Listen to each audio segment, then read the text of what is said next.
Bueno, buenas tardes. En nombre del Ayuntamiento de Almansa y de la Concejalía de Cultura, les queremos dar a todos y a todas y a todes la bienvenida a este encuentro literario que está organizado junto con Almansa Entiende, Libros con Pluma. Y hoy nos reunimos para conversar sobre un tema que es literario, social, pero sobre todo es profundamente humano: la representación de las disidencias sexuales y de género en la literatura. Un recorrido que atraviesa edades, experiencias, miradas diversas y que nos ayuda a comprender mejor quiénes somos y cómo convivimos en una sociedad plural. La literatura siempre ha sido una herramienta poderosa que abre puertas, despierta empatías y nos permite mirar el mundo con otros ojos. Pero también puede reparar silencios, ofrecer referentes, dar voz a quienes durante mucho tiempo no la tuvieron y construir espacios seguros donde reconocerse sin miedo. Esta tarde nos acompaña Rusli Kachina, que es autora de Adivina quién soy yo, una obra que aborda cuestiones como la infancia trans, el racismo, la migración y su propio proceso de autodeterminación. Un libro que da voz y dignidad a las personas trans y migrantes africanas, visibilizando realidades que con demasiada frecuencia aparecen silenciadas. Nos acompaña también Enrique Aparicio, autor de La Mancha, una novela atravesada por el activismo LGTBIQ+, la reflexión cultural y la mirada al entorno rural desde una perspectiva generacional. Su obra se ha convertido en una de las narrativas más destacadas en torno a la identidad, el territorio del que Almansa también forma parte, y la memoria emocional de quienes crecieron sintiéndose diferentes. Estaba previsto también que estuviera con nosotros Adriano Moreno, que es de aquí en Almansa, muchos lo conocéis, pero por motivos laborales a última hora no ha podido estar, pero la invitación sigue y esperemos que pueda estar con nosotros próximamente. Luego, como moderadores, estarán con nosotros con Adrián Aparicio, que es psicólogo general sanitario, realizó el primer podcast de la Universidad Popular sobre género y sexualidad, es profesor del curso del área de psicología y miembro de Almansa Entiende. Y con Esther Avellán, que es escritora, actriz, gestora cultural y profesora de nuestro curso Laboratorio de las Palabras, todos los formatos de la escritura creativa, que además es de este programa del que surgen los encuentros literarios. Ambos nos ayudarán a conectar las distintas dimensiones, la literaria, la social y la psicológica, cómo se construyen los relatos, cómo los reciben los lectores y de qué manera la literatura influye o a veces choca con la realidad social en la que estamos atravesando. Queremos que este espacio, además del literario, sea un espacio de escucha, de respeto y reflexión, donde las preguntas del público van a ser lo que va a formar también mayor alegría en esta situación, puesto que la diversidad no se construye solamente desde los libros, sino también desde el diálogo. Gracias a Rusli, a Enrique, a Esther, a Adrián y a Almansa Entiende y a todas las personas que habéis asistido, porque compartir y apostáis porque la cultura sea un lugar de encuentro y convivencia. Muchas gracias.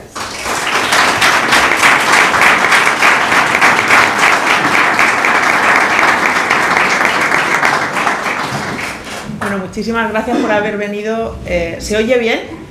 ¿Sí? Vale. Lo primero, a mí me gustaría decir que esta mesa es compartida, pero realmente los dos libros que hoy presentamos y a los dos autores que presentamos, tanto Rusli como Enrique, se merecerían una mesa para ella y para él, porque verdaderamente tienen muchísimo contenido, tienen mucho que contar y hubiera, vamos, yo preparando la presentación, igual que me imagino que le habrá pasado a Adrián, se nos ocurrían tantas preguntas que dijimos, no nos vamos ni a cenar, o sea... Entonces, yo lo que he hecho ha sido una comparativa, un punto de encuentro, y creo que Adrián también ha tomado la misma decisión, entre las dos obras, para que tanto ella como él puedan explicar cómo han surgido estos libros y por qué.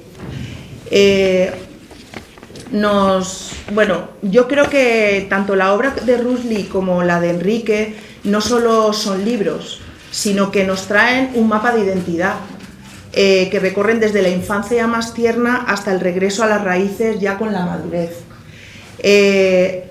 Presentamos hoy Adivina quién soy yo y La Mancha, que son dos obras que se encuentran en un punto crucial para mí, que es la convicción de que lo que no se nombra nos duele en el cuerpo.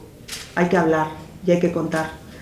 Enrique debuta en la narrativa y nos lleva a un Albacete que es tanto físico como emocional. Ahora luego él que nos cuente la historia. En La Mancha, el miedo no es una idea abstracta, es algo que se encarna, que se habita en la piel y en la memoria. Y de manera fascinante eso dialoga con la historia de Rusli en Adivina quién soy yo, porque a través de dos mellizos, de Zonqui y Manqui, también experimenta esa geografía corporal. Mientras la novela de Enrique, el cuerpo puede ser un lugar de sombras, de refugio, yo creo que al leer el cuento de Rusli a mí me ha llevado a un lienzo de metamorfosis, que también lo tiene Enrique, pero de metamorfosis mágica, que lo que hace es desafiar las normas impuestas. Y luego también hay un punto de unión muy poderoso en la estructura de ambos libros, que es el uso de la palabra como medicina. En la obra de Rusli, la palabra es un puente hacia la visibilidad. Nombrar la realidad transafricana desde el amor es un acto de sanación que yo creo que es colectiva. Y luego en la obra de Enrique también vemos cómo el lenguaje, que incluso en algunos momentos parece mal escrito o imperfecto, tiene el poder de borrar las sombras y de sanar también las grietas del pasado y de la infancia. Yo creo que tanto ella como él nos dicen que aunque el entorno, ya sea un pueblo de la periferia o una sociedad como a la que se enfrentó Rusli con roles de género muy rígidos, intentan marcarnos y nosotros tenemos la última palabra para redefinirnos y para decir quiénes somos. Y yo destacaría como punto clave en esta presentación conjunta el tiempo, porque Rusli habla de una infancia presente que se erige como un motor de cambio, mientras que Enrique dialoga con una infancia del pasado y también con un regreso al presente desde otro punto. Luego también yo he destacado el miedo, el peso de la mirada ajena, los roles impuestos que juegan una parte fundamental de esta historia, y como herramienta para definir todo esto, pues la literatura. Enrique con una prosa lúcida que disecciona muy bien la memoria y el cuerpo para convertirnos en parte de su propia vida, nos invita a entrar en su vida y en su intimidad, y Rusli con una narrativa que para mí es muy visual, que es casi táctil cuando estás leyendo la historia y que celebra la diversidad y nos hace también soñar. Entonces, mi conclusión es que son dos historias de autoaceptación y de valentía.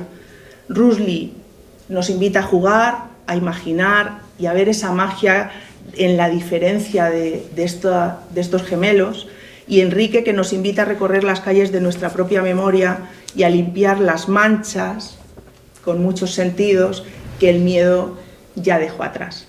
En definitiva, para mí nos muestran que la palabra es el hechizo más fuerte para recuperar nuestro propio cuerpo. Y esa es no sé si tú tienes una introducción, yo he hecho como una muy general y me gustaría ya que empezaran a hablar porque yo creo que es lo importante. A mí me gustaría empezar a hablar de lo más primario, ¿no? Que es la piel. Enrique, tú mencionas algo sobrecogedor, que es que el miedo puede llegar a encarnarse, ¿no? A ocupar un espacio físico. Y Rusli también con los mellizos vive esa tensión de querer enfrentarse a la mirada ajena, ¿no? a ese miedo a la mirada ajena. Entonces, ¿cómo se siente físicamente este miedo a no ser aceptado? ¿Y cómo habéis usado esa literatura para desalojar ese peso que es tan duro, ¿no?, de llevar? Con la excusa de que bebo agua, empieza todo. Bueno, pues muchas gracias, por supuesto, por haber venido, y al Mansa Entiende y al Ayuntamiento. Me da muchísimo gusto el tener el que probablemente va a ser el último acto que haga en torno a La Mancha, porque llevan 2 años y porque ya quiero venir con algo nuevo, ¿no? En Almansa, que quienes habéis leído la novela sabéis que es, vamos, el sitio que más se nombra, porque el pueblo donde sucede la historia es ficticio, pero está a 20 kilómetros de aquí y por lo que sea se parece sospechosamente a Alpera, que es de donde yo soy.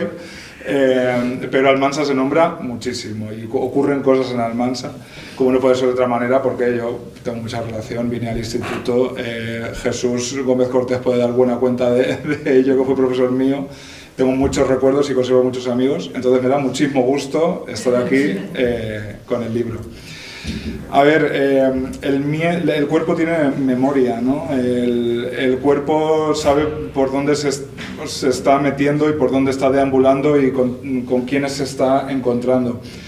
Tenemos la tentación los seres humanos de olvidarnos de que somos animales, pero igual que un animal sabe más o menos por dónde tiene que ir y cómo tiene que ir, los humanos también lo sabemos. Y las personas del colectivo LGTBIQ+, al menos las de mi generación y ya no te digo las anteriores, hemos aprendido, nos han enseñado, sin darnos las lecciones en el instituto, pero hemos aprendido que el exterior era peligroso. El exterior puede ser la calle de tu pueblo, puede ser el centro de una gran ciudad, porque me gusta mucho recalcar, lo he hecho en todas las presentaciones, que donde más agresiones LGTBI-fobas hay es en las grandes ciudades. A mí me han pegado 2 veces por maricón, una en Valencia y otra en Madrid, ninguna en Alpera, ninguna en Almansa, porque el anonimato también funciona para el que te pega. El que te pega también cruza la esquina y tampoco lo conoce nadie. Y en mi pueblo te digo yo que si alguien pega, se sabe. Hombre, los visillos tienen ojos. Entonces, el exterior hemos aprendido que era peligroso y frente a eso pues uno se encierra normalmente, o por lo menos yo me encerré viva, a cal y canto. Lo del armario es una metáfora, pero las habitaciones adolescentes donde nos encerramos eran reales, tenían sus 4 paredes. En mi caso, milagrosamente, un ordenador con internet. De eso también se habla mucho en La Mancha, por cuestión generacional.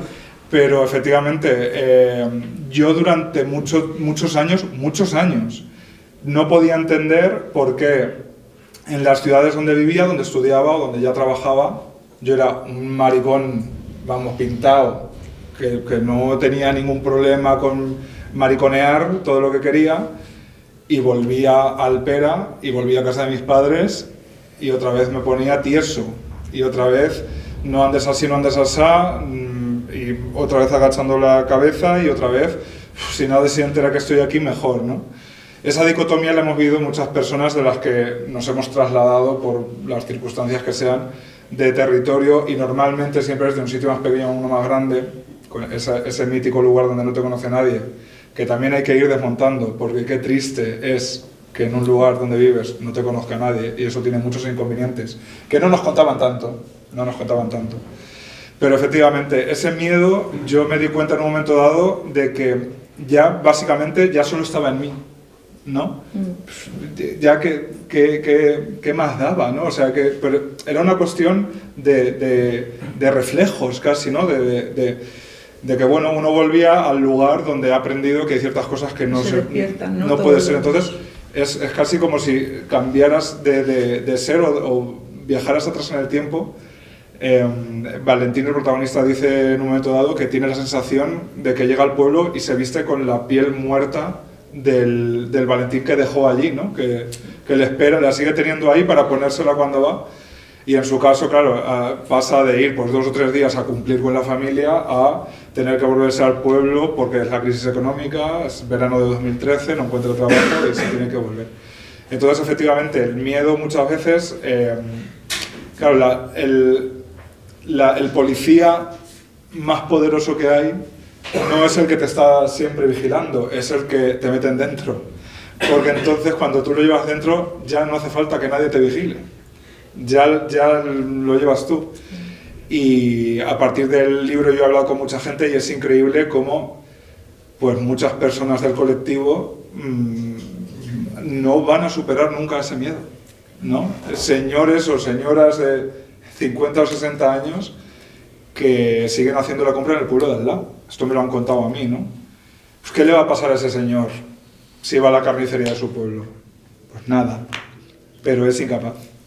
Y creo que todos podemos entender por qué, porque el miedo se ha quedado ahí, ¿no? Como un fantasma, y le visita todavía cuando va a ese territorio. Entonces, hay que trabajarlo, hay que desmontarlo, y desmontarlo requiere herramientas, requiere habilidad, requiere paciencia y requiere mucho amor hacia uno mismo, cosa que para las personas del colectivo no ha sido fácil, pero ahí estamos, amigas. Ahí vamos. Podemos, ¿no? Sí. Bueno, gracias por empezar, porque yo con la excusa de que estaba bebiendo agua.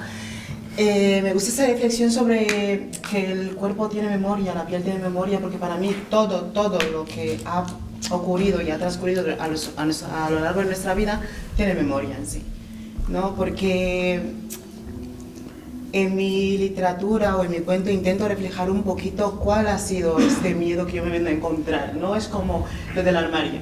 Es que no existe literalmente un armario que construyamos nosotros, hay una sociedad que lo construye y nos mete dentro, ¿no? Y después nos exige a gritos que salgamos de él, que eso es lo peligroso. Pero para mí, ¿por qué? Porque sinceramente me ha costado un poquito más, porque me he dado cuenta que había una persona que es la que me estaba empujando a que yo deje de tener miedo. Pero no por ella, sino por mí y por ella, por esa persona, ¿no? Y esa persona ha sido mi hermano mellizo.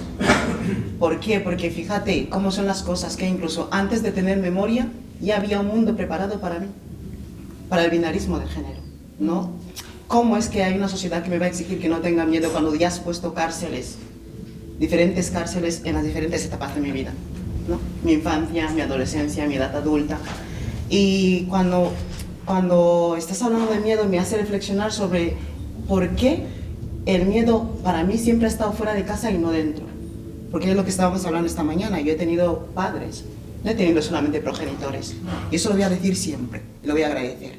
He tenido padres y progenitores, donde otra gente solamente tiene progenitores, ¿no? Todo estaba bien en casa, mi hermano y yo, sinceramente, nos intercambiábamos los juguetes, porque los Reyes Magos me mentían un montón, ¿vale?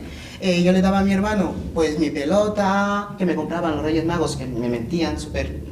Todos los 6 de enero me mentían esos 3 señores, ¿no? Yo le daba a mi hermano mi pelota, las pistolitas que me compraban y tal, y él me pasaba sus muñecas. Todo estaba perfecto dentro de casa, ¿no? Pero es que no nos habíamos dado cuenta de la magnitud del problema, de lo que era el binarismo de género en la sociedad católica apostólica romana y patriarcal como Guinea Ecuatorial, ¿no? Hasta que empezamos a ir al colegio. Y ahí es cuando yo tuve miedo. Que me rapen el pelo, me pongan una corbata, un pantalón, me digan, ¿eres niño? Que ya me lo habían dicho. Pero yo decía, vale, va a pasar, no pasa nada. Yo podía jugar, vale, hoy soy niño, mañana soy niña en casa sin ningún problema. Pero cuando han dicho, estructuralmente, eres niño, que hay una sociedad que te espera para leerte como varón, y ser varón es un premio y un privilegio de masculinidad, tienes que cogerlo, ahí me asusté. Como, ¿qué era eso? De hecho, me acuerdo de una de las frases que mi padre nos decía desde pequeños, pero yo fui consciente cuando tuve 14 años, que era, os podemos proteger dentro de casa, pero nunca, nunca, nunca, nunca os podemos proteger todos los días del mundo exterior. ¿Qué era el mundo exterior? El binarismo de género, la masculinidad, la feminidad, el estereotipo de género, el constructo social de lo que es el género, ¿no? Y esa presión. Es como... ¿Quién me explica a mí qué es nacer? En un contexto como Guinea Ecuatorial, heredar una masculinidad que no he pedido, por lo menos que me den a heredar dinero, pero no. La masculinidad por completo. Y era como en plan, ya con 8 años, que me dejen claro que cuando no esté tu padre, tú te tienes que sentar en el centro de la mesa y tienes más voz que la mujer que te trajo al mundo. Y eso pesaba para mí, porque era como, ¿por qué yo? ¿No? ¿Y por qué no mi hermano? Pero también es ese miedo de, bueno, nosotros sabemos quiénes somos, porque en el libro intento explicar que las infancias trans no surgen de la nada, que es algo que he estado viendo mucho en muchas narrativas antiguas y actuales. Es como, si eres trans es porque surges a los 14, a los 15 años, porque la edad de la pubertad, porque te quieres cambiar una ropa. No. Hay poca visibilidad de que las infancias trans nacen y crecen. Y cuando tú te das cuenta que no hay un manual perfecto para ser padres, pero tampoco hay un manual perfecto para ser padres de peques trans, ¿cómo afrontas esto? Asustarla todos los días, que no se te note, que no le señalen a tu padre porque no eres la hija o el hijo perfecto. Y es como, regresar a casa está bien, es un refugio, pero al mismo tiempo es un lugar donde, bueno, papá, he venido hoy, no he traído un dedo que te señale, ¿sabes? Mamá, he llegado hoy a casa y tampoco he traído un dedo que te señale. Y eso pesa, ¿no? Pesa porque constantemente lo que pasa es que volvemos otra vez a nuestra historia del pasado, nos reconcome, queremos construirlo, pero es que está ahí y tenemos que revisarla constantemente. Y es como estar metiendo constantemente el dedo en una herida. Bueno, pues lo primero, gracias por venir. Yo, como ha planteado Esther, también voy a hacer preguntas conjuntas en base a los nexos que he encontrado entre las obras de Enrique y de Rusli, que no son pocos. Y bueno, la primera cosa que me gustaría resaltar es algo que me ha parecido bastante interesante en ambos libros, es que mencionáis un poco algo invisible, una sombra que está ahí, una amenaza, que a veces no siempre es directa, como algunos de los ejemplos que habéis contado, pero que es, yo creo, una de las mayores sensaciones que podemos tener cualquier persona del colectivo que leemos uno de vuestros libros. Salvando las distancias de esas diferencias culturales, etcétera, que imagino que también afectarán, ¿creéis que realmente es una de las mayores amenazas a las que nos podemos encontrar como personas LGTBIQ+? La violencia directa, ¿quieres decir? No, la indirecta. La indirecta, sí. Bueno, empiezo yo otra vez ¿por qué no?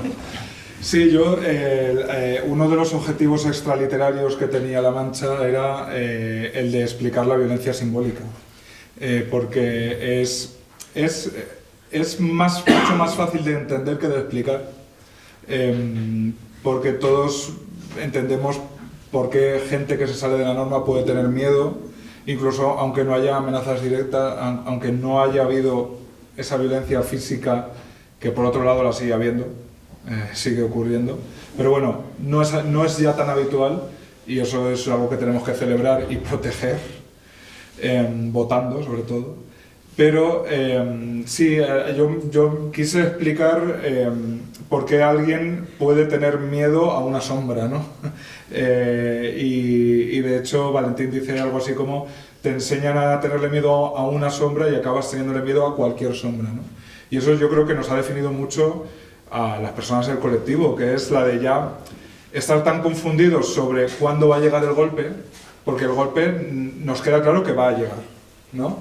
Y hay un bonito refrán manchego que supongo que aquí también conocéis, que es: a quien le han de dar 100 palos cuanto antes, porque es peor hasta que te los dan que cuando te los dan. O sea, la amenaza, el saber que te van a castigar, que vas a ser castigado, que te va a doler, que te lo mereces, que has hecho algo o eres de una determinada manera y te lo mereces, ya es una carga tan absoluta que uno casi desea que ocurra ya de una vez, ¿no? Y lo que nos ha ocurrido a mi generación o a las aledañas es que nos prometieron el golpe y luego no ha llegado tanto. Pero eso no ha impedido que pasáramos nuestra infancia y nuestra adolescencia así, ¿no? Así, ¿ante qué? ¿Ante qué? ¿No? Ante todo, ante pues la tensión de cualquier momento, saber que vas a recibir un castigo, aunque nadie te está explicando exactamente en qué va a consistir. Y sí, Valentín en otro momento dice: el golpe que no llega está siempre llegando, ¿no? Si tú lo esperas, pues si luego llega de verdad es casi lo de menos, porque ya has vivido toda una vida o toda una adolescencia esperando. Y bueno, eso tiene que ver con que yo creo que cualquier persona del colectivo de esta sala sabe que nosotros aprendimos en qué consistía ser homosexual o ser trans o ser bisexual o lo que sea. Aprendimos qué era eso convirtiéndonos en eso. O sea, como la metamorfosis de Kafka, ¿no? Un día te levantas y eres una cucaracha. Porque las únicas referencias que tú tienes, iba a decir a esas realidades, es que ni siquiera son una realidad, son solo un insulto. Yo de pequeño también insultaba diciendo maricón, porque maricón era como gilipollas, o era como higüedo, precioso insulto manchego, higüedo, o lo que sea. O sea, tú aprendes que es un insulto. Y luego empiezas a atar cabos y dices, ah, no, pero este insulto se le dice más a unas personas que a otras, ¿no? Gilipollas es universal. Este tiene cierto foco. Y luego te vas a dar cuenta, ah, vale, hay una realidad. O sea, ¿se puede ser maricón? ¿No? Es como si se puede ser gilipollas, pero gilipollas que tú sepas que o sea, a mucha gente le vendría bien. A mucha gente le vendría bien. Pero quiero decir que nadie en su sano juicio, su identidad está ahí, ¿no? Y tú tienes que hacer el trasvase a que tu identidad sea un insulto, ¿no? ¿Eso cómo se hace? Y claro, uno lo primero que intenta es que nadie se dé cuenta. O sea, la masculinidad, esa prisión,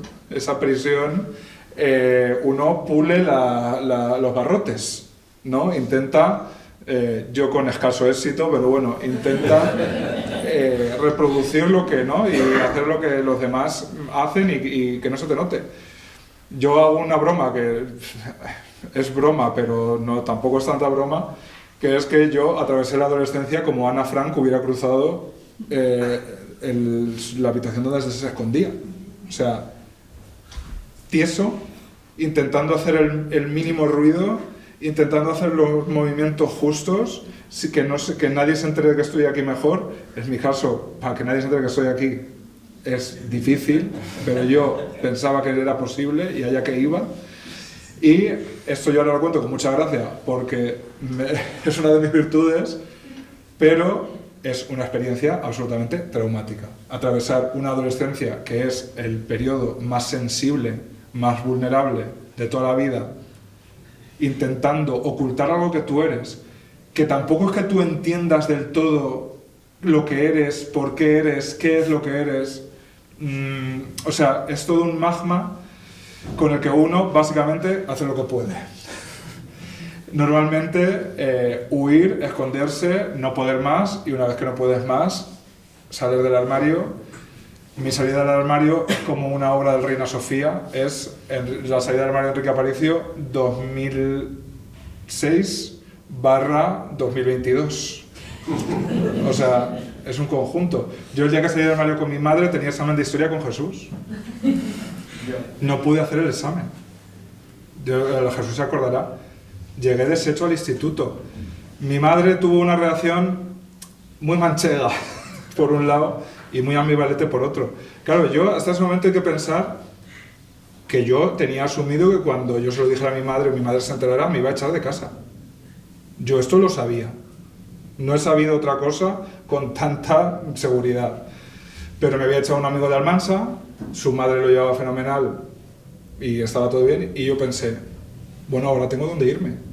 O sea, imaginar a un niño de 16 o 17 años, pero un niño haciendo todo ese plan de huida. Entonces yo ese día ya reventé. Jesús muy amablemente me aplazó el examen. Sacaría buena nota, siempre sacaba buenas notas, pero yo me recuerdo en la biblioteca del instituto, solo, mirando a la nada y diciendo, ¿y ahora qué, no? ¿Y ahora qué? Mi madre me dijo, por supuesto, que no se lo contara a nadie más. Relación manchega. Y que fuéramos al médico. Según ella era un trastorno hormonal que se podía corregir. Pensaba la mujer que con la pastilla del día después iba a dejar de ser mariquita. Hoy mi madre va a ser la madrina de mi boda, que me caso en 15 días con mi novio.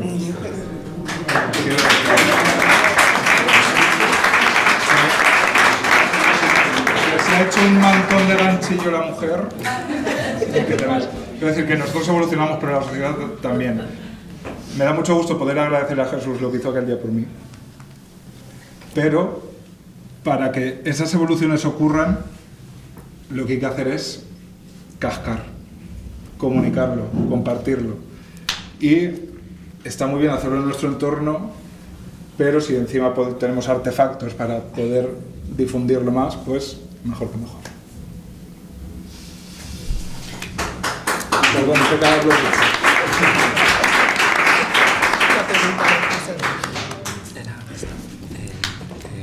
Bueno, le recuerdo la pregunta, que es... Ya hemos viajado. Perdón. Nos hemos ido.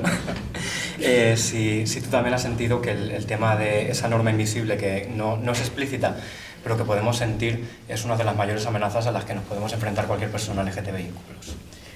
Como ya has dicho anteriormente, sí, porque es una norma que ni siquiera han contado con nosotros para ponerla ahí, o sea, no hemos estado, ¿sabes? Hemos encontrado la norma ahí y solamente tenemos que cumplirla.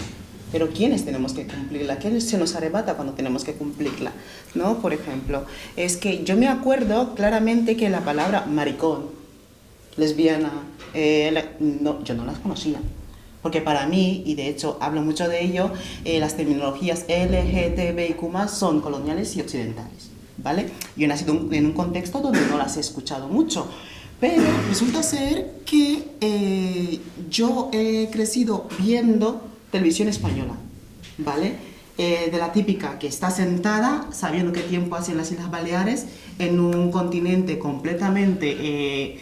clima tropical, y yo estudiando las Islas Baleares. Con eso te quiero decir que todo lo que salía de referentes LGTBI venía de Europa, principalmente de España, ¿no? Pero nunca eran negras. ¿Y qué pasa? Pues esas normas que nos encontramos ahí son rígidas, son una amenaza, nos maltratan mucho. ¿Por qué? Porque nosotras no sabemos cuándo van a acabar. Y queramos o no, hay momentos en los que creemos que lo hemos superado, quizás a los 8 años o a los 9 saliendo del armario con papá o mamá, pero después nos encontramos un mundo laboral que nos está esperando. Nos encontramos un mundo académico que nos está esperando también, ¿no? ¿Cuántas normas hay a lo largo de nuestra vida que no nos permiten vivir? Ese es el tema, ¿no? Porque yo una vez en casa me acuerdo, por eso digo que las infancias trans, de hecho, las infancias, cuando la gente está hablando de ¿eres niña o niño? ¿Qué te gusta? En las infancias no pensamos en sexualidad, pensamos en vivir, ¿no? Y yo me cabreaba mucho cada vez que venían a casa y me decían, es que se comporta como una niña, ¿qué le gusta? Yo quedaba como, ¿qué me tiene que gustar? Si no sé de qué estás hablando, ¿no? Me acuerdo una vez estaba en casa, os lo conté esta mañana, era el velatorio de mi abuela materna, ¿vale? Paterna, que nunca la quise, ¿vale? Como a los familiares de mi padre. Pero nuestros velatorios son una semana toda la familia en casa y tú tienes que estar saltando cabezas por la noche, ¿no? Somos muchas personas. Y de repente empiezan 2 primas a pelearse. Fíjate que toda mi familia se metía conmigo mucho de el hijo amanerado de, y yo, vale, yo no hablaba con la familia. Y de repente, con 8 añitos, en que la familia se está peleando, una prima suelta, que ya estaba súper cabreada con la otra. Es que sabes buenamente que tu padre es maricón. Y yo, hola. Hay una persona como yo en esta familia y no me había enterado, ¿sabes? Y era uno de los primos que se casó, llevaba 5 años casados. Y ahí cuando le pregunto a mi madre, ¿qué está pasando aquí? O sea, yo estoy constantemente peleando con mi identidad, pero resulta ser que hay alguien de la familia que es y que no permitís que yo conozca. ¿Por qué? Claro. Y ahí mi madre como, no queremos que tú seas como tal persona, ¿no? ¿Cuál es la norma que ha alejado a mi primo de mí? Y yo siendo tan pequeñita y no encontrando un referente como él, pues la masculinidad. Otra vez, nueva. Y cuando estamos como rompiendo todas esas barreras y esas paredes de opresión que nos encontramos, yo me encuentro con la doble que, de ser por mí, tal vez hubiese entrado en el armario y quedarme ahí. Pero me encontré con una persona frágil como es mi hermano mellizo, que no tenía ni siquiera ganas de luchar con el mundo. Y yo, ver a una persona como él, peleando en plan consigo mismo de ¿qué hago? ¿Salgo de aquí o no salgo de aquí? Hasta el momento que me di cuenta que en un futuro le iban a comprometer con un hombre, tenía que cumplir como una mujer, yo me dije, vale, me toca luchar con la primera guerra. ¿Cuál es la primera batalla? Mi hermano y yo. Vamos a saltar la primera norma, el binarismo de género. Pero eso ya con 14 años. Fíjate que lo que más me marcó dentro de toda esa norma es la primera comunión. ¿Cómo es que te pueden quitar algo tan importante de tu vida? Que para mí en ese momento, siendo católica apostólica romana, era eso. Ir con un vestido de princesa de blanco y con un rosario y los guantes así. No, me lo quitaron. ¿Por qué? Porque te tienes que tapar el pelo y llevar un traje de africano de hombre. Y desde ese momento supe que mi vida estaría marcada de normas, constantemente. Y miro a mi alrededor y digo, ¿cuántos peques, cuántos niños, cuánta comunidad cis se ha encontrado con esa presión a lo largo de su vida? Porque no solamente ha sido esto, ha sido en el mundo laboral. Para que yo pueda sacar el bachillerato, mi padre me ha dicho, o lo haces como hombre o no lo haces. Porque yo no puedo ir a tu instituto a decir que mi niña es trans. Será terapia de conversión directamente. Así que tienes que estudiar. Y cuando yo digo, es que no quiero ir a absentismo escolar, que pasa mucho con las personas del colectivo LGTB por esas cuestiones de bullying, mi padre me muestra el mundo LGTB fuera de casa, cómo es. Dice, ¿ves? Calle, absentismo escolar, falta de educación, explotación sexual, trata. No quiero que acabes así. Y para no acabar así, tienes que formarte. Y esa coraza de, vale, lo voy a intentar ahora, pero acabo con esto, y después tú te metes a un mundo laboral en el que tienes que justificar qué tipo de feminidad tienes para entrar y poder trabajar. Y también te encuentras con una política estructural que te dice que no tienes derecho como persona, porque muchas de las veces va mucho más allá de que me quiera poner un rímel, una falda corta o dejarme el pelo largo. Hablamos de derechos básicos, a ser, a existir, a que si tú me violentas como persona trans, yo te pueda denunciar.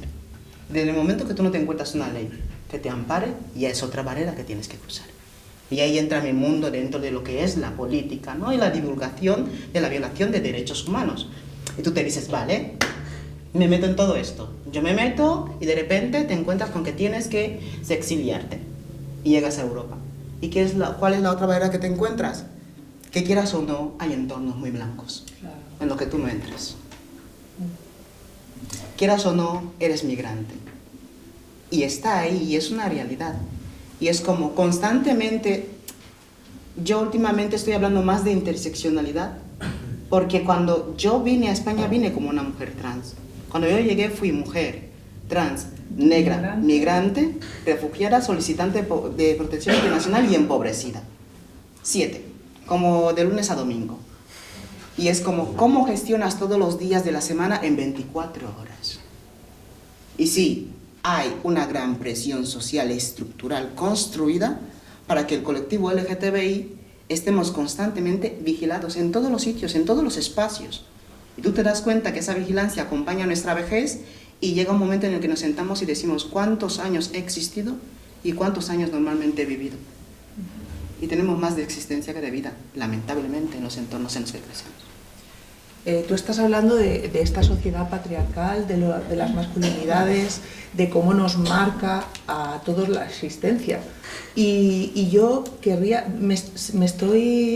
es una cosa que me ha salido al escucharte, porque, por ejemplo, en tu libro también hay una reivindicación y hay una fotografía del patriarcado muy fuerte, porque también reivindicas mucho el papel de la mujer manchega, sobre todo, pero en general, de todas las mujeres que también somos víctimas de esta sociedad tan patriarcal, ¿no?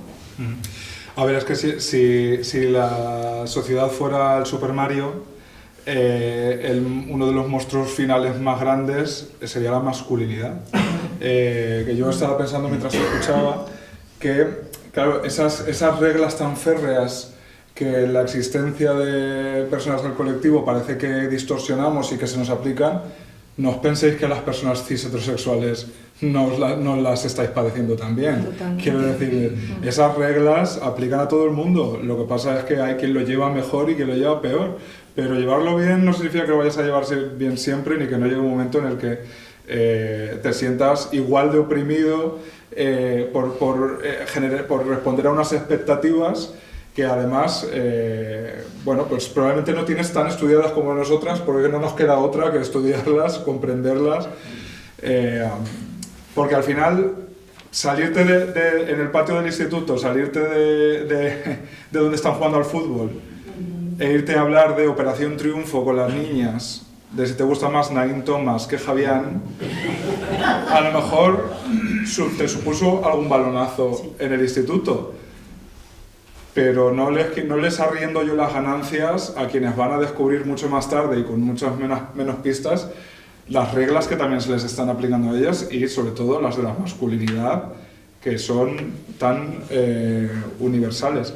Entonces, efectivamente, otro de los objetivos de mi novela era cantar un homenaje a la mujer manchega. Hay un gran personaje femenino de otra época cuya historia se entrelaza con la de Valentín, porque al final la feminidad ha sido el refugio, ¿no? Nuestra pluma es nuestra lengua materna. O sea, en mi pluma yo he aprendido a moverme, a existir, a relacionarme con los demás. Esto es increíble lo meridiano, con la claridad meridiana con la que se ve cuando eres un cuerpo leído como hombre, pero no eres un hombre. O sea, los maricones buenos al menos, no los gays. Los gays a lo mejor no somos hombres, somos otra cosa, no pasa nada. Es otra cosa mucho más divertida, por otro lado. Pero yo me encuentro en la situación de cruzarme con una mujer o coincidir, por ir detrás de una mujer por la noche a oscuras o volviendo de fiesta o lo que sea, y que ella instintivamente me lea como amenaza encima con mi tamaño y me falta decir, cariño, no te preocupes, ¿no? Y ahí la pluma es una señal de seguridad. Qué increíble ese poder que tenemos, qué increíble que la feminidad nos protege, pero nos protege por contra a lo opresor y a lo poderoso. Y eso ha ocurrido también en las casas. ¿Quién han sido las primeras aliadas de los mariquitas? Las amigas con las que estábamos comentando, a Javier y a Nain Thomas.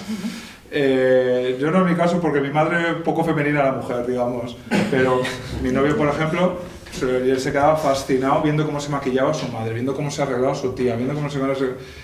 O sea, que incluso antes de entender lo que éramos o por qué nos gustaba lo que nos gustaba, ahí había una llamada atávica, o sea, una llamada de algo que sabíamos. En realidad, vuelvo a lo mismo, somos animales y los animales saben cuándo están seguros y se pueden relajar. Y las personas del colectivo en general sabemos que allí donde la masculinidad desciende, te puedes relajar.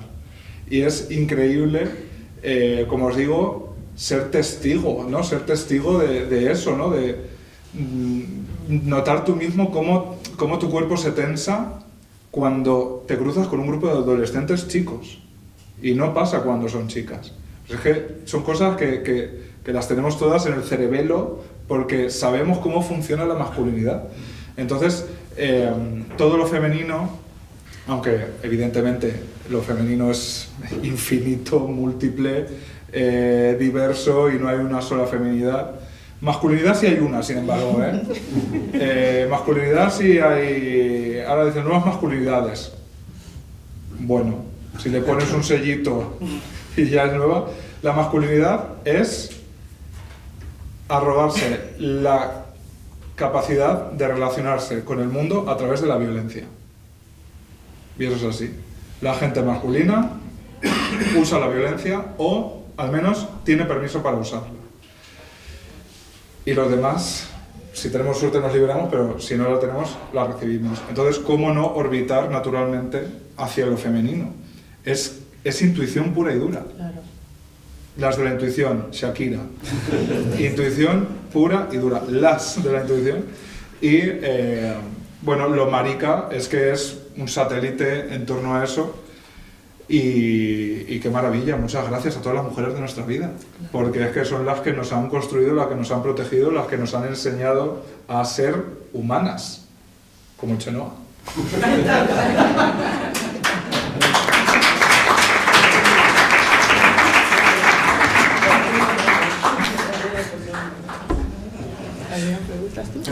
Sí, como queráis. Vale, bueno, yo un tema por el que también quería preguntar es por el de la formación de la identidad. En este caso sí que yo he encontrado formas distintas de presentarlo un libro y en otro, o por lo menos yo lo interpreto así, que en ambos casos sí que salen a partir de lo que vamos aprendiendo con la experiencia que se puede mostrar y lo que no, pero creo que en el caso del libro de Enrique, de Valentín, es más el miedo, por lo menos inicialmente, a no mostrar ciertos aspectos que sabes que pueden ser negativos, mientras que en el de Rusli, los mellizos les mueve más el deseo y que a pesar de que pueda haber pues, esas normas externas que se están diciendo, que a veces no saben explicar, pero que están ocurriendo, es más potente lo que los lleva hacia adelante y conseguir esa magia para evolucionar y hacer un cambio. A ver, yo en mi libro juego con mucha magia, ¿vale? Para la gente que lo va a leer, o es encontrar muebles que hablan, colillas que hablan, pero es que hay que fijarse bien en qué mueble está hablando específicamente, ¿no? Cuando es el sofá, ¿quién usa más el sofá en casa? En mi casa era mi padre. Cuando hablo de colillas en un parque, estamos hablando quizás de precariedad, sinhogarismo y tal, ¿no? Pero cuando hablamos de esa construcción de la identidad, yo en mi caso, yo considero que he sido privilegiada con mi hermano, porque mis padres han encontrado una píldora muy sutil para escapar del mundo, literal. Cuando vieron que estaban preguntando mucho quién es la niña y quién es el niño, empezaron a hacer una cosa, ¿vale? Cuando les tengamos que cortar el pelo, se lo cortamos a los dos. Cuando les tenemos que trenzar, les trenzamos a los dos. Pero saben que tenemos una niña y un niño. Porque cada vez que iban con nosotros de la mano, preguntaban quién es el niño y quién es la niña, y nos miraban como, responder vosotros. Y por lo menos esto lo teníamos de, vale, yo. Pero en la construcción de esto, mi padre se ha dado cuenta que no quería que crezcamos dentro de unas normas rígidas de género, ¿sí? Había momentos que cuando iba a pescar, pues llevaba a mi hermano y me llevaba a mí. Yo estaba como espectadora y mi hermano pescaba sin ningún problema, ¿no? Pero cuando mi madre estaba guisando, yo estaba en la cocina y mi hermano se quedaba para probar la comida, ¿no?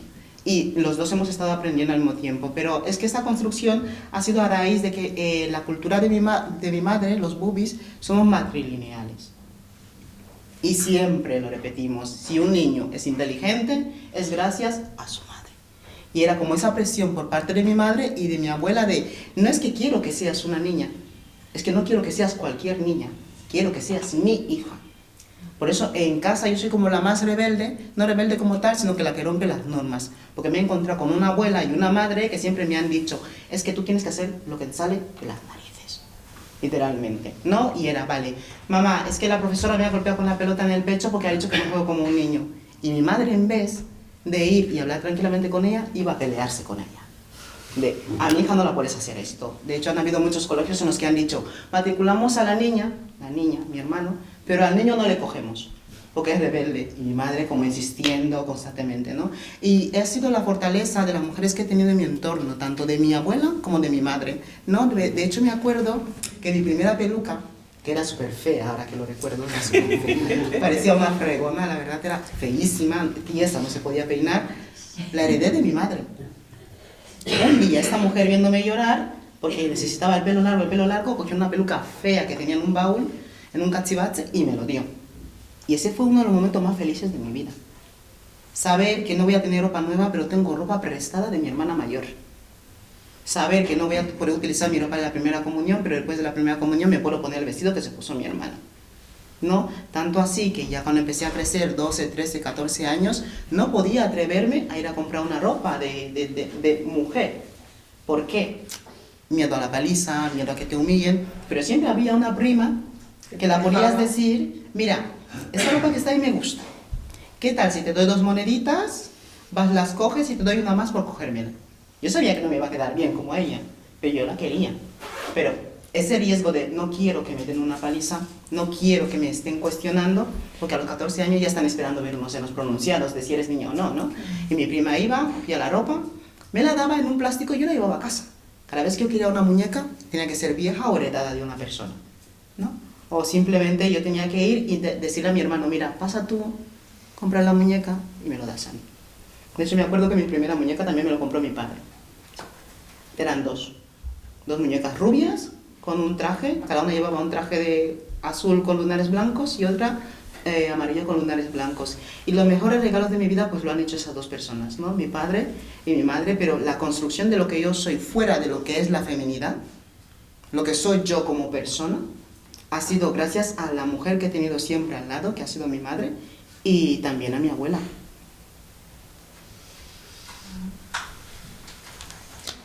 Muy bien. Mira, yo quería, o sea, ambos hacéis un ejercicio político, ¿no?, de la palabra, porque de alguna manera se rompe la norma. Por ejemplo, Enrique reivindica mucho cómo se habla en La Mancha, o sea, todo el tema de la lengua materna del pueblo, el uso, incluso utilizas, que me ha gustado mucho esa estructura, las cursivas, para contar todo lo que este personaje, que no sabemos quién es hasta el final, va contando, y además con faltas de ortografía, palabras que no siguen la norma. Y luego Rusli, tú también creas un lenguaje como muy pedagógico, porque realmente tu libro abre puertas para que las familias puedan hablar sin tabús, con lo cual es muy interesante. Y también utilizas mucho la magia, ¿no?, para abrir ese diálogo, para que cualquier persona pueda leer el libro y pueda empezar a investigar sobre los símbolos y demás.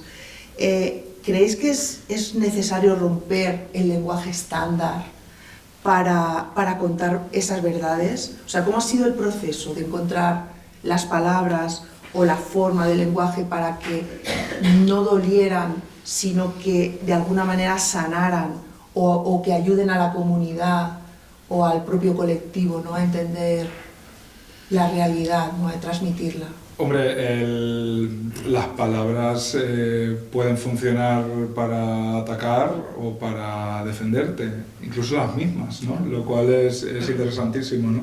Como el colectivo se ha apropiado de ciertas palabras. Os sorprenderá saber que yo me pasé años sin poder pronunciar la palabra maricón, que ahora es mi día a día, ¿no? Pero es que yo creo que no me atrevía ni a pensarla, o sea, era una palabra que a mí me generaba un agujero negro, o sea, no podía. Y un día pude, y desde entonces no la he soltado. Y eso, por supuesto, a ti te da un poder que no sabías que tenías, y una vez que esa palabra es tuya, ya no te la pueden clavar, aunque lo intenten. No pueden.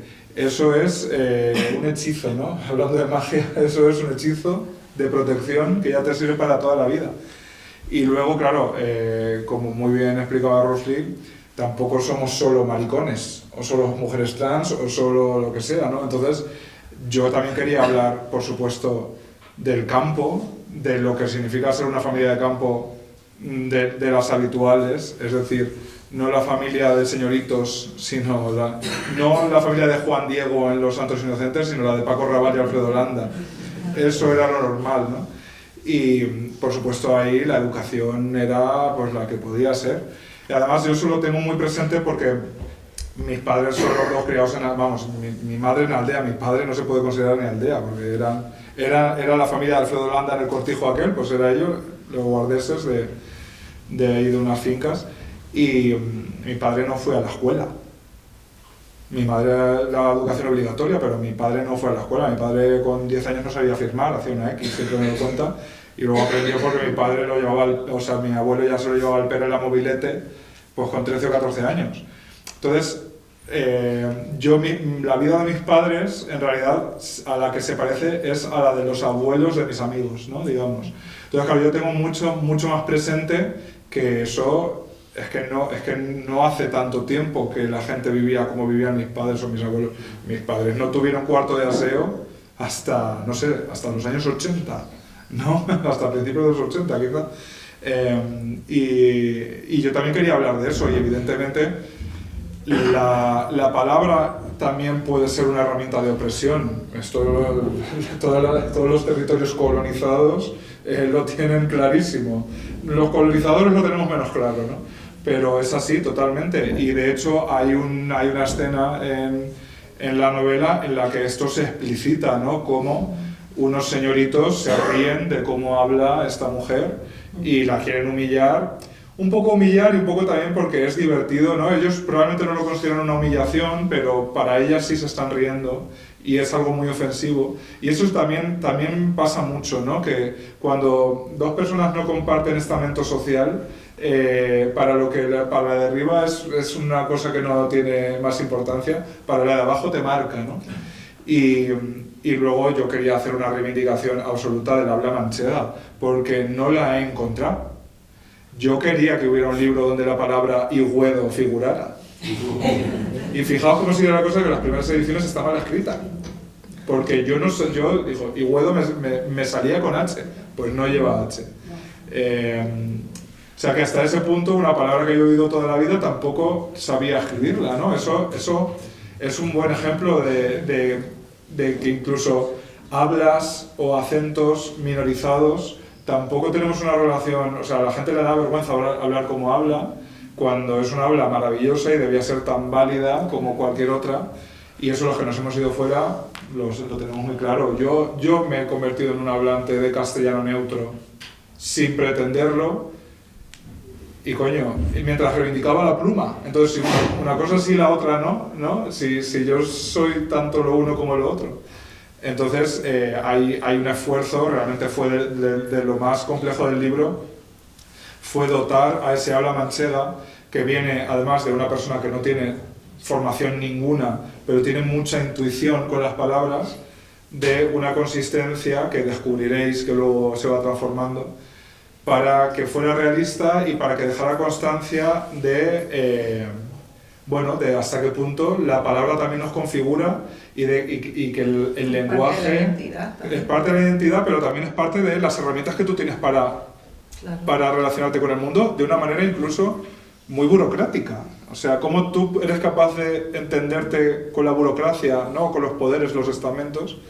Y tengo que decir que para eso conté con la inestimable ayuda, para toda esa parte histórica, de África Sánchez, que es una señora de mi pueblo que tiene ahora mismo 97 años y que es la memoria viva de Alpera, que te sabe decir quién vivía en cada casa, si se fue uno, pues se casó con una de Murcia y se fue no sé cuánta, pero luego volvió, que la herencia cuando la partieron, váyalos con los bancales, que luego discutieron y fíjate que se casó con la otra, o sea, se lo sabe todo.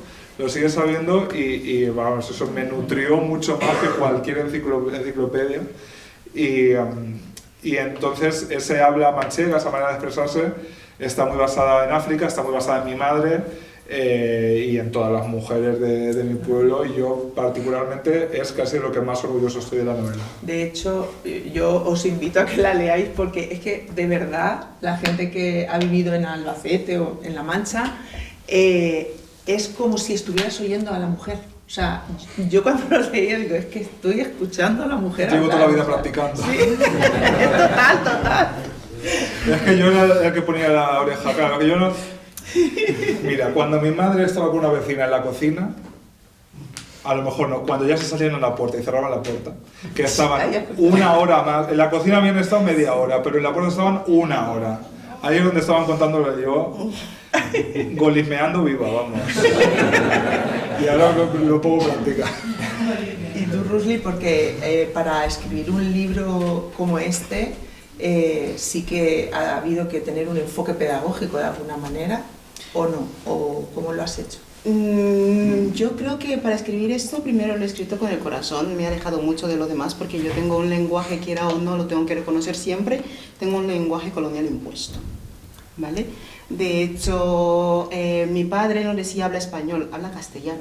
O sea, es que en mi casa era obligado castizar, no hablar español. No en plan tú, no, usted. De hecho, cuando le digo a la gente que Guinea Ecuatorial es una España congelada, mucha gente es como, bueno, ¿qué me estás contando? Coge un billete y ve a Guinea Ecuatorial. Y verás de lo que te estoy contando, ¿no? Porque hasta el día de hoy hay pueblos, literalmente, que siguen cantando de cara al sol, imagínate, ¿no? ¿Cómo está Guinea Ecuatorial? Se ha congelado en el tiempo. Y castizar me ha llevado a que yo tenga que leer constantemente Hansel y Gretel, Calisto y Melibea. Y yo me decía, se está moldeando mi lenguaje por completo. Y en mi casa no se hablaba la lengua materna, fíjate. Yo he tenido que aprender a hablar la lengua materna porque me he dado cuenta que cuando me insultaban lo que aquí es maricón, no sabía el significado, pero lo decían en mi lengua, en una lengua que me resultaba súper ajena, ¿no? Y al final dije, vale, voy a escuchar qué es lo que están diciendo, voy a escribirlo, voy a preguntar, porque papá no se atrevía. Mi padre habla solamente castellano, mi madre inglés, ya está, nada más, pitchy, ¿no? Como el derivado del inglés, ¿no? Y la primera vez que yo escuché Kumzah, Pacajón y Nangue Tashipot, yo pregunté, ¿qué significa eso? Que el Pacajón era específicamente referirse a la mujer lesbiana. Kumzah era referirse únicamente al hombre gay. Y Nangue Tashipot era toda esa disidencia sexual que aparece dentro de LGTBIQ+. Yo me dije, ostras, si es que escucho esto, ¿por qué no puedo narrarlo? Y para mí, empezar ya a ponerle nombre o a mi forma de hablar, porque yo considero que muchas veces la forma de hablar eres tú. O sea, dejas de hablar como te sientes tú, es que dejas de hablar con el corazón. Ya eres falsa de nuevo, ¿sabes? Y por eso el nombre de los protagonistas, ¿no? Zonky y Monkey, que tienen un problema con la editorial. Esos nombres no los entiendo muy bien, no es cuestión de que tú los entiendas, es cuestión de que sepas que existen, ¿no? Porque no voy a narrar una historia desde la negritud sin mencionar nombres desde la negritud, ¿no? Y para mí ha sido esto, ¿no? Este enfoque de buscar, cavar, saber cómo voy a narrarlo sin dejar de ser yo misma.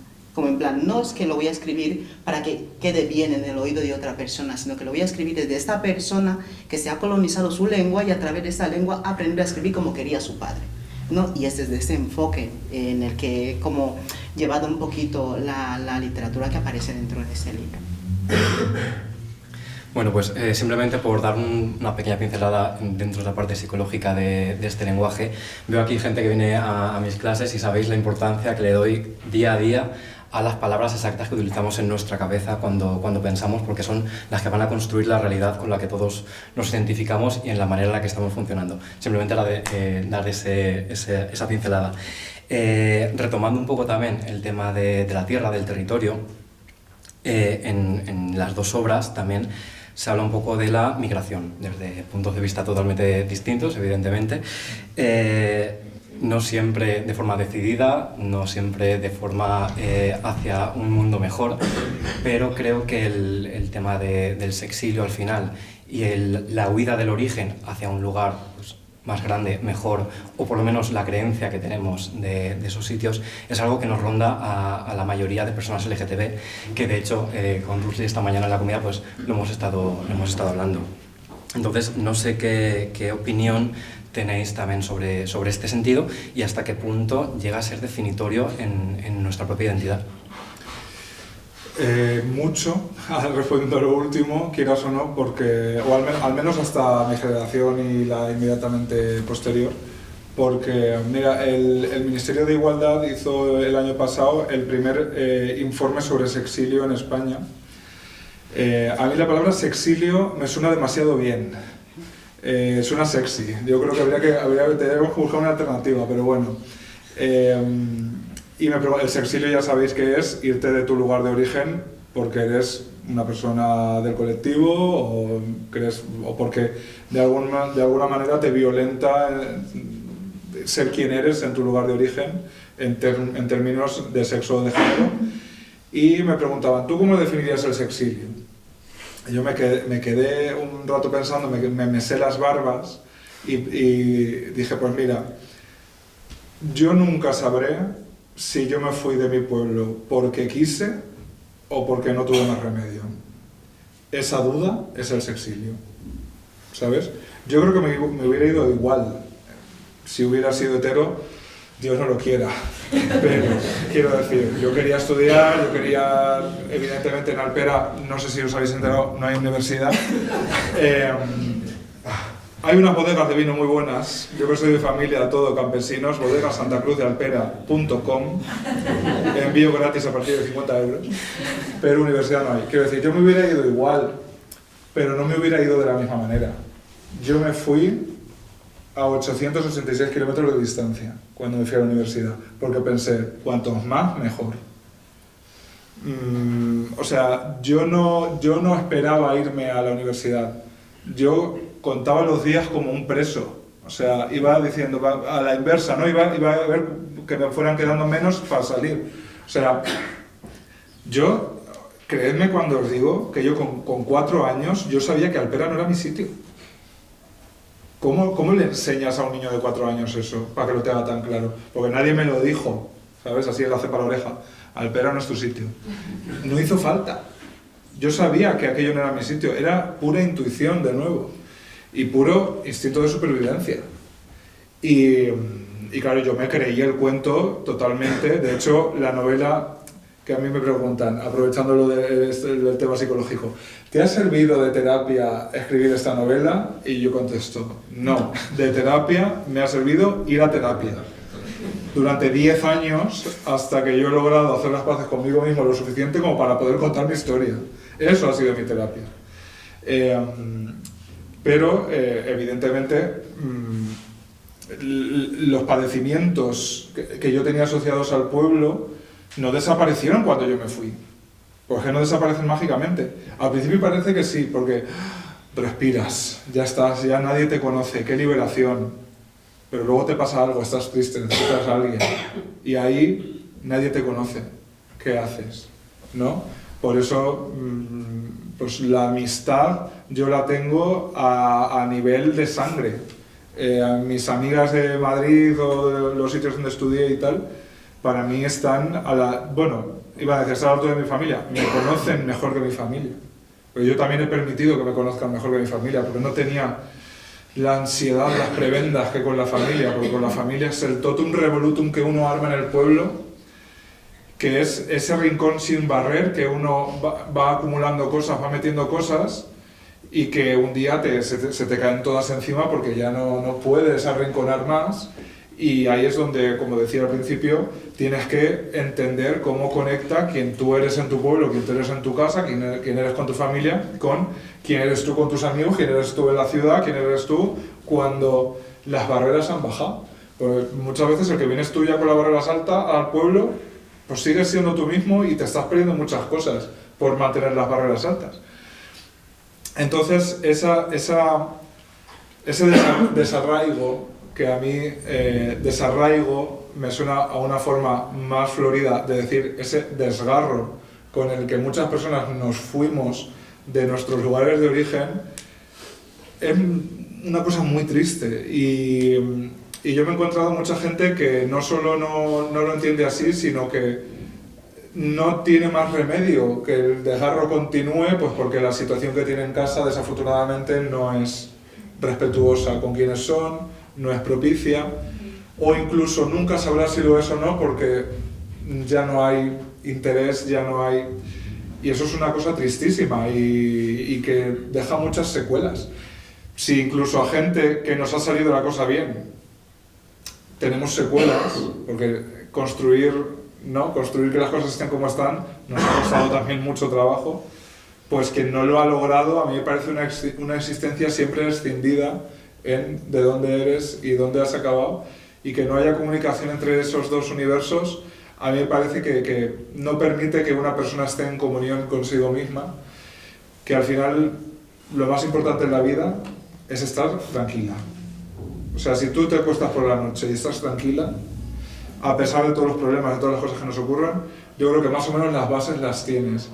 Y yo no creo que la gente que no puede volver o que no ha permitido que otros vuelvan, que muchas veces no es por violencia directa o por insultos directos, es por una distancia de silencio, de, bueno, mejor cada uno aquí por su lado y ya está. Pues yo no creo que esa gente, la verdad, duerma tranquila por las noches. De hecho, con el tema del sexilio, que nos persigue a muchas personas del colectivo LGTB, de hecho, yo siempre lo digo, ahora mismo tenemos como el mapa arcoíris que España se vuelve a posicionar como número 1 en defensora de los derechos de las personas del colectivo LGTB en toda Europa, ¿no? Es como, incluso dentro de Europa, que la gente no se conforme. Hay gente que huye dentro de la misma Europa porque está buscando un lugar más seguro. Hay gente que huye de Hungría, se viene a España. Hay gente que huye de las zonas rurales para ir al centro, ¿no? Estoy buscando una salvación. Pero, ¿y qué pasa cuando huyes de un continente entero para buscar una salvación?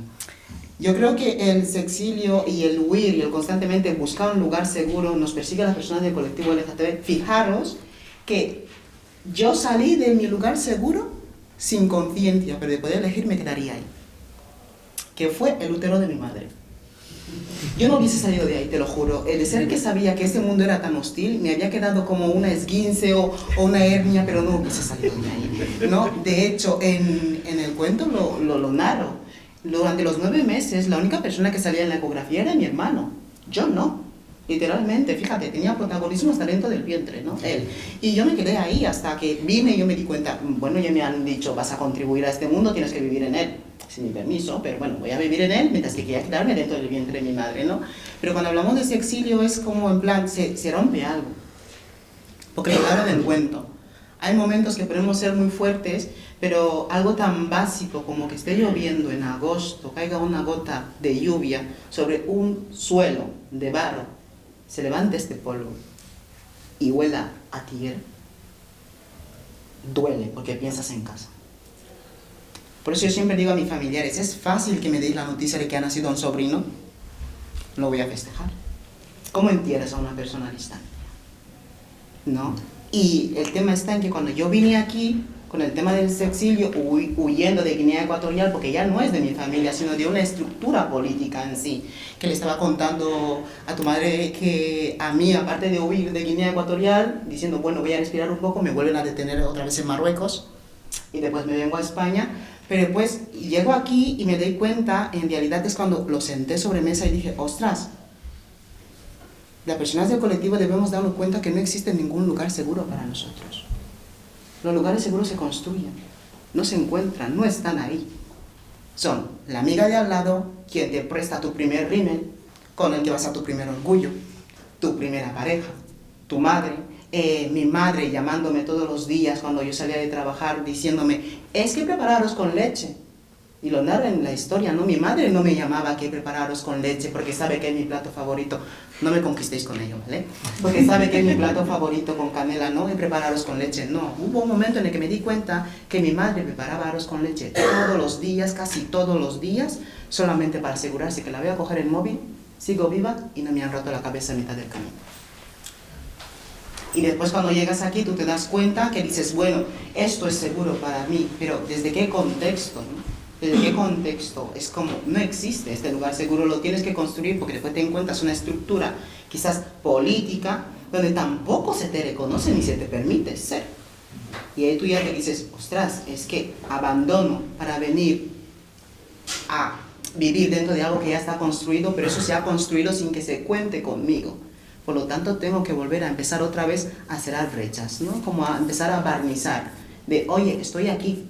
Tengo derecho también a existir porque estoy aquí. Y un pequeño apunte, porque hablamos mucho de lugares seguros, porque es lo fundamental, pero luego encima de la seguridad hay muchas otras cosas, que esas otras cosas también las queremos, también tenemos derecho a participar. Yo recuerdo, pero con claridad meridiana, el primer sitio de ambiente al que fui y que pusieran una canción de las Spice Girls, otra de Britney y otra de Madonna seguidas. ¿Qué?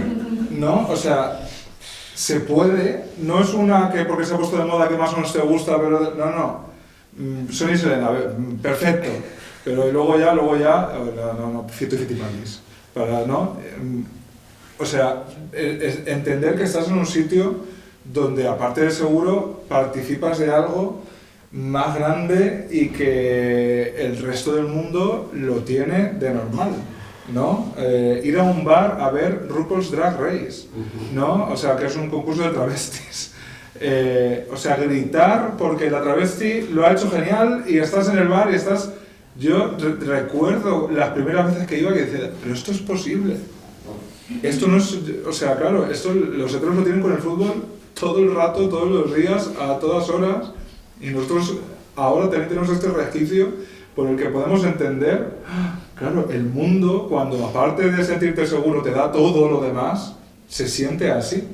Entonces no es solo que nos dejen en paz y no nos peguen y respeten nuestra identidad, y todo eso obviamente, pero por encima hay tantas cosas que no se nos ha permitido porque ni se nos han enseñado que las podíamos aspirar a ellas.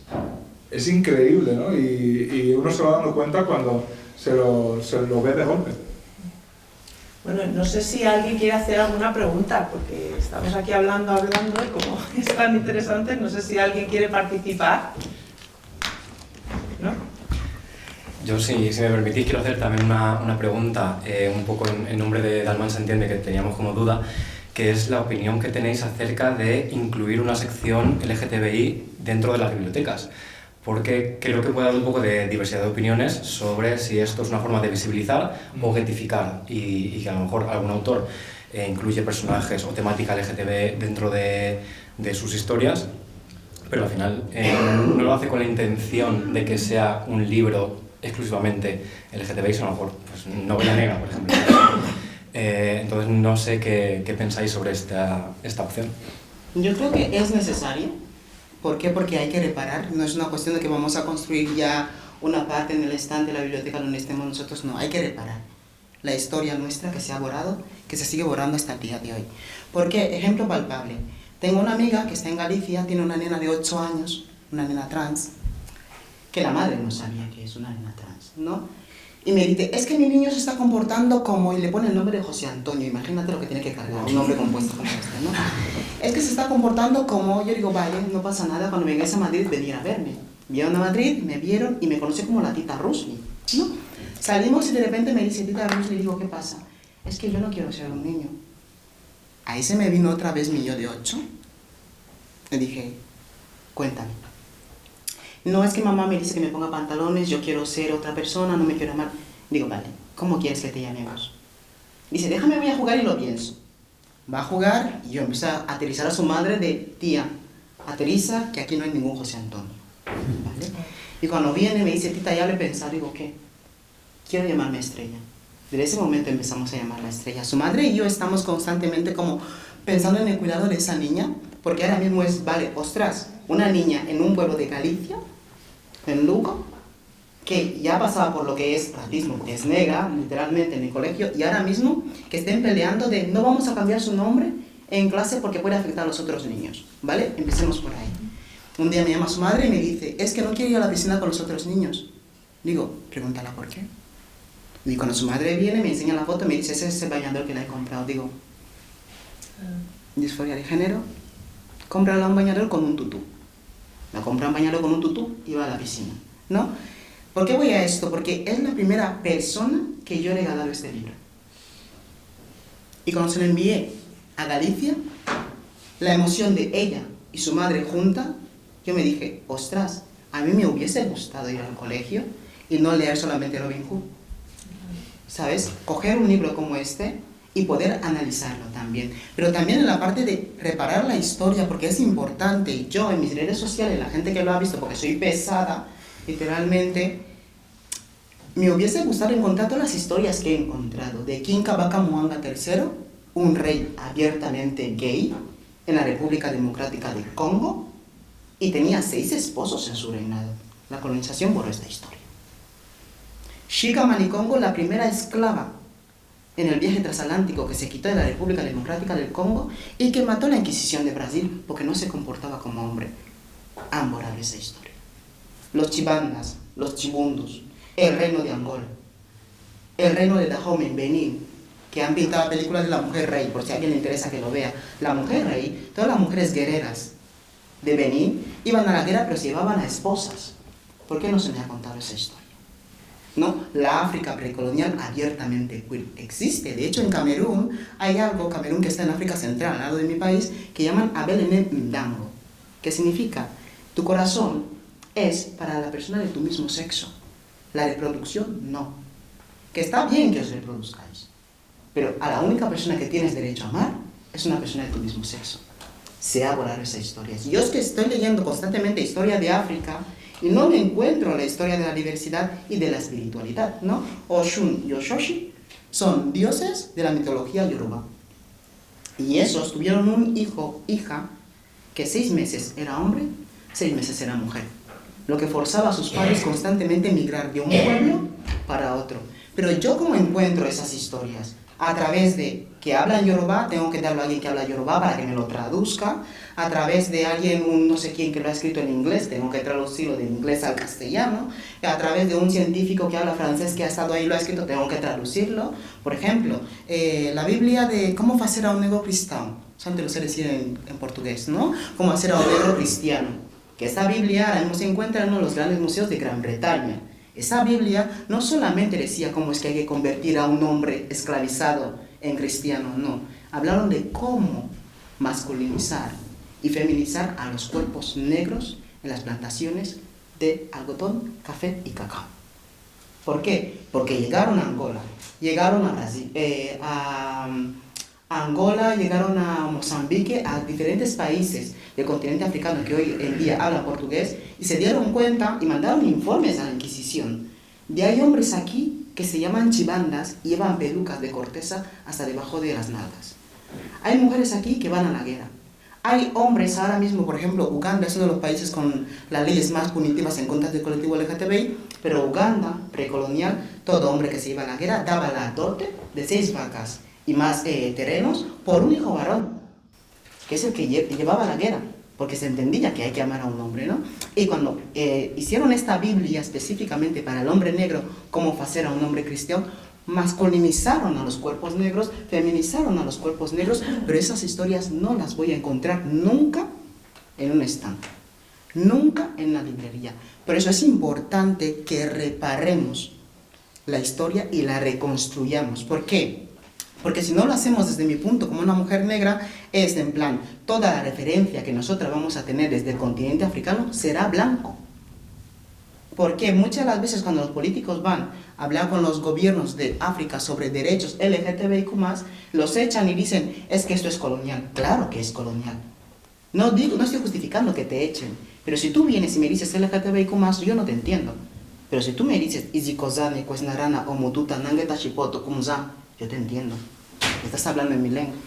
Pero para hablar en mi lengua hay un borrado histórico que se tiene que construir, se tiene que volver a escribir y se tiene que dejar al alcance de todas las personas para que entendamos que nuestra historia también cuenta, existe y ha existido siempre.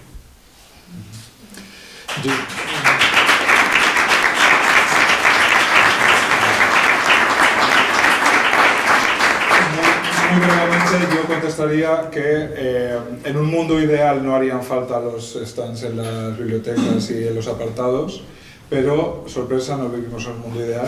Entonces, yo soy el primero que si hay sección LGTBI en donde sea la librería o tal, allá que voy como buena garrapata a ver qué novedades me encuentro.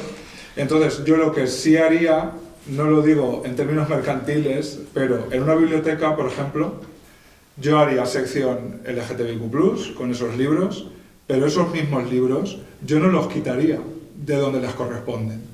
Porque no solo somos literatura LGTBIQ+, esto es narrativa, esto es autoficción, esto es literatura manchega, esto es... Entonces, no, si a Javier Marías no lo ponemos en la literatura masculina, o en la literatura filóloga o en la literatura de señores calvos, y es todo ello, pues tampoco nos arrebatemos el derecho a pertenecer a la mesa de los mayores, y no solo la mesa de los niños, en el que nosotros nos entretenemos ahí con nuestras 4 historias y qué importantes son para nosotros. Nuestras historias son muy importantes para nosotros. Yo estoy aprendiendo de Rusli muchísimo esta tarde, pero mucha gente también puede aprender de nosotros acercándose a nuestras historias. Y mi intuición, otra vez, es que hay mucha gente que va a pasar de largo de ese stand LGTBI. Entonces, ese stand puede ser útil para quien le atraiga, pero no nos quitéis nuestros libros de la narrativa, del ensayo o del resto de sitios donde les corresponde, porque a lo mejor alguien lo lee y a lo mejor aprende algo.